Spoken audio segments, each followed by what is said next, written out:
Chhota Udepur Karali police સ્ટેશનના પ્રોહિબિશનના ગુનામાં છેલ્લા 10 માસથી તથા પોરસદ સિટી પોલીસ સ્ટેશન આણંદ ખાતેથી પ્રોહીના ગુનામાં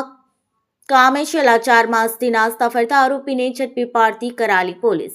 ઇમ્તિયાઝ શેખ પોલીસ અધિક્ષક છોટાઉદેપુર તથા હર્ષ શર્મા સાહેબ મદદનીશ પોલીસ અધિક્ષક બોડેલી ડિવિઝન બોડેલી નાઓએ છોટાઉદેપુર જિલ્લાના તથા જિલ્લા બહારના ગુના કરી નાસ્તા ફરતા આરોપીઓને ઝડપી પાડવા જરૂરી સૂચનાઓ તથા માર્ગદર્શન આપેલ, જે આધારે DK Pandya in-charge police inspector Karali police station નાઓથી કડક સૂચના હેઠળ head constable Irfan Ahmed Abdul Singh Bhakal number 833 તથા હેડ કોન્સ્ટેબલ અશ્વિનભાઈ અભયસિંહભાઈ ભકલ નંબર 436 તથા પીસી અતિમિયા રમઝાકમિયા ભકલ નંબર 220 નાઓને નાસ્તા ફરતા આરોપીની તપાસમાં હતા. તે દરમિયાન DK Pandya in-charge police inspector Karali police station નાઓએ બાતમી હકીકત મળેલ કે કરાલી પોલીસ સ્ટેશન શિપાડ ગુના રજિસ્ટર નંબર 11/18 40 પ્રોહી એક્ટ કલમ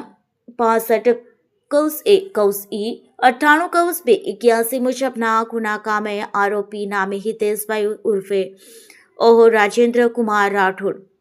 રહે B15 શ્રીજી કૃપા સોસાયટી અંબામાતા મંદિર પાસે તાલુકો જિલ્લો છોટાઉદેપુર નાઓના હાલ હોળી ધૂળેટી તહેવાર દરમિયાન પોતાના ઘરે આવેલ હોય અને આજ રોજ રંગાલી ચોકડી ખાતે આવનાર છે, જે મળેલી ચોક્કસ બાતમી હકીકત આધારે અને વર્ણન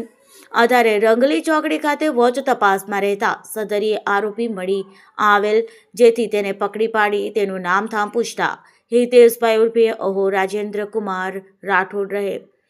B15 શ્રીજી કૃપા સોસાયટી અંબા માતા મંદિર પાસે તાલુકો જિલ્લો છોટાઉદેપુર નાઓના હોવાનું જણાવેલ, જે આરોપી કરાલી પોલીસ સ્ટેશન ખાતે પ્રોહિબિશનના ગુનામાં છેલ્લા 10 માસથી નાસ્તો ફરતો હોય તેને ઝડપી પાડવામાં કરાલી પોલીસને સફળતા મળેલ છે. રિપોર્ટર મોહસિન સુરતી, છોટાઉદેપુર.